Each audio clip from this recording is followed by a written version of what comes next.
Fever 81, Lynx 74. Let's start with the Minnesota Lynx. Typically, teams don't score a lot of points against these guys, as you can see. Let's just start with that. 55 here. Like, that's just not a thing that happens a lot when you play against the Minnesota Lynx. So to score 81 points, I mean, it wasn't the best game of all time. 2 from 11 from Kaylin, because she had hit 4. Maybe we would have had 87, closer to 90. Cool. But 81 points against the Minnesota Lynx is a fairly decent game. Let's start there. Secondly, Coach Cheryl Reeve. Why was she dressed like she was about to drop a comedy special? One of the best specials of all time. I didn't understand what was going on. All right, moving on. This is what I said about the Minnesota Lynx after they played the Commissioner's Cup championship against the Liberty, 11-21 in the Lynx's favor. Now, we know the WNBA doesn't call a whole lot of fouls, but most teams, they get away with the contact at the rim. The Lynx, they get away with the contact at the perimeter. They spam that square button. If you play 2K, you know what I mean. And so that turns into points for them. Very smart on their behalf, because we know in all pro leagues, they're not going to call every foul. They can't call every foul. That's not entertaining. So they get away with what they get away with. Other teams do the same, but they choose better what to get away with. The ball's never safe. They're poking and swiping at the thing every single time. So congrats on them. And I watched them maybe 5 or 6 times this season, and it's been the same thing every single time. That's going to play well in the playoffs, that consistent defensive effort. And so obviously when I saw Caitlin Clark come out and throw a very casual one-handed bounce pass that got stolen on the first play of the game, I was upset. I said, what's going on? And then the next play, or maybe 2 plays later, same with Kelsey Mitchell. Said, who wrote the scouting report? It made me question, who wrote the scouting report? And this is some horrible scouting going on. Anyway, okay, so she pulls her point guard out and puts in Erica Wheeler. Because she has to have a talk with her point guard, the same talk that I would have had before the game, but that's neither here nor there. And they seem to correct things, right? They're really aggressive at the point of attack. Like I said, they don't have much in the way of rim protection. Atlanta Smith, she's 6'4", but only 180. Everybody else is 6'1", including the Fisher Collier. I mean, she wasn't in the game. She's a Defensive Player of the Year candidate, so she does well at 6'1", but she's still 6'1". So seeing Aliyah Boston run rampant, that was expected. Hearing Caitlin Clark say that maybe she should have gotten even more shots, Aliyah Boston, she was right. Like, they have no answer for her down there. Once you get the ball there, that's the problem. Can you get past the pressure? So they did eventually beat the ball pressure. It was kind of frustrating to watch at first.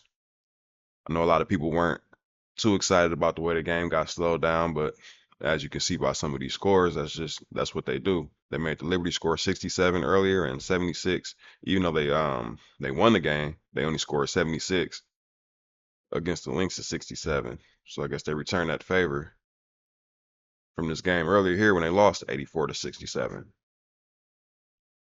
Other teams, yeah, the Storm scored 91. They're one of the better offensive teams in the league. And like I said, a couple more shots. The Fever could have got close to that 90, but this just isn't a team you're going to repeatedly put 90 points up on. So I was okay with the win, the way that it played out. So I watched the post games on the Indiana Fever's channel, and I did see some of the comments, and people were upset about the slow pace.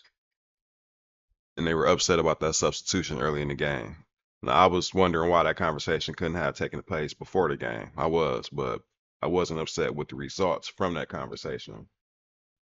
All in all, a good win. Had to beat them now because we have to play them a couple more times and they'll be at full speed then with Fisher Collier back, supposedly. We don't know what's going to happen in the future, but yeah, so good to get that win now against them, especially at their home.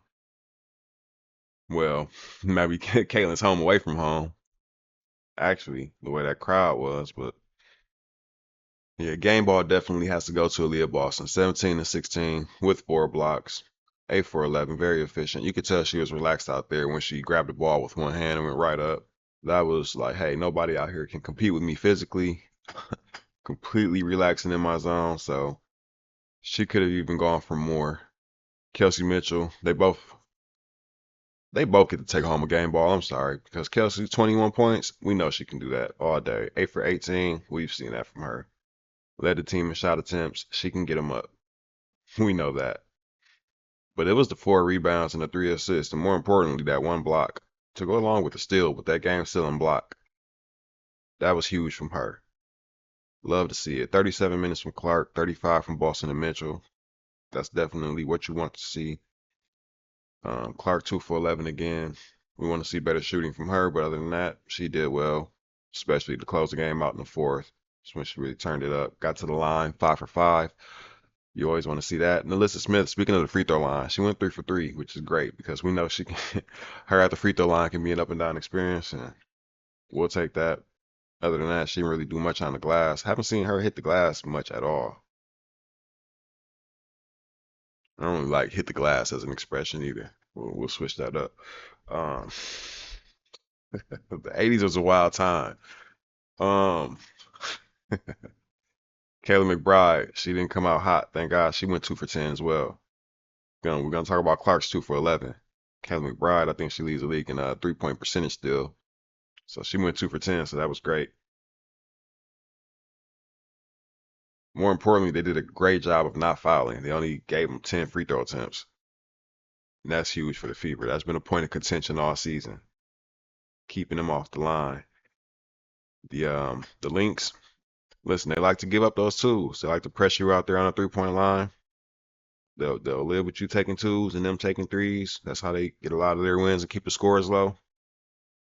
But the Indiana Fever, they did just enough. They did just enough to get the win.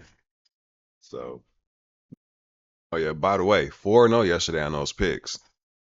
Connecticut Sun, they held that lead, like I said, 27 points. Vegas, they got the win. Indiana took the win. Seattle took the win, but did not cover that 14.5 point spread. So I told you guys I would be back to gloat. I am back to gloat. I'm done now. Now, were there some things that I did not like? Of course. There were some definite coaching transgressions, and we will talk about those, as well as that fourth quarter against Phoenix.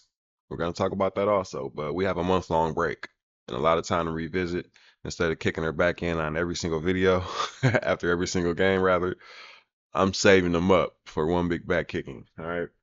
We'll get to that later. For now, I'm going to take the win. Gonna hope they can hold out and get another win against the Wings and go into the break, on a nice little run. Check you guys out on the next video. Until then, peace.